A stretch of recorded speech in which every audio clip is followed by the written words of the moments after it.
Dahulu isi benakku belajar tidaklah begitu penting. Waktu muda sebaiknya digunakan untuk bermain dan bersenang-senang.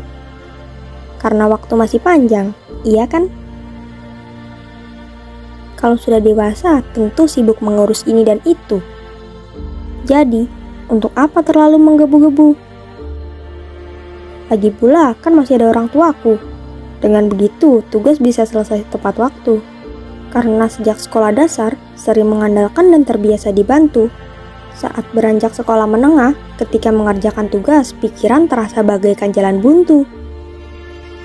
Setelah kusadari bahwa ternyata belajar itu bukan hanya sekedar berangkat sekolah dan mengerjakan tugas. Tapi, belajar bisa di mana saja dan kapan saja. Karena hakikatnya belajar merupakan perubahan pola pikir dan tingkah laku selepas terjadinya proses belajar.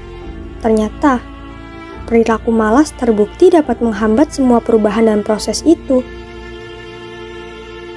Setiap berlangsungnya kegiatan ujian, kebiasaanku datang, kerjakan dan lupakan.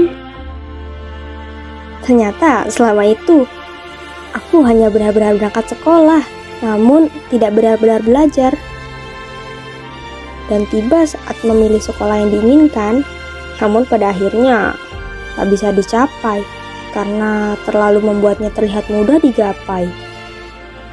Tapi tak ada usaha yang signifikan. Ingin marah, tapi tak berhak.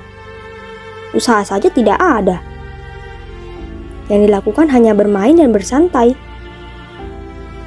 Bermalas-malasan dan menunda-nunda telah menjadi kebiasaan. Saat mulai melihat orang lain yang lebih unggul, rasa iri beriringan dengan motivasi pun muncul. Mulai dari titik itu, aku berjanji pada diriku bahwa aku harus berubah.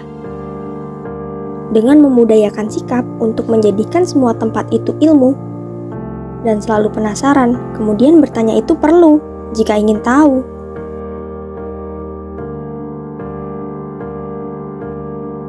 Layaknya kita menaiki tangga, maka perlu adanya usaha untuk mencapai sebuah tujuan dengan cara berusaha dan belajar. Mengingat kembali bahwa tujuan belajar adalah agar dapat berpikir secara rasional dan sebagai bekal dalam kehidupan sosial. Seharusnya sejak dulu bersungguh-sungguh, bukan malah acuh tak acuh. Berhasil atau gagal adalah realitas sosial yang biasa. Dengan adanya hal itu, kita bisa terus belajar dari pengalaman.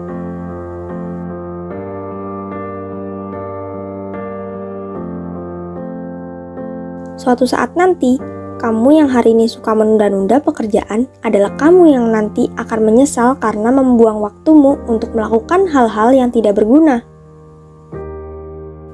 Hidupmu bisa berubah. Namun, itu semua bergantung bagaimana kamu berperilaku.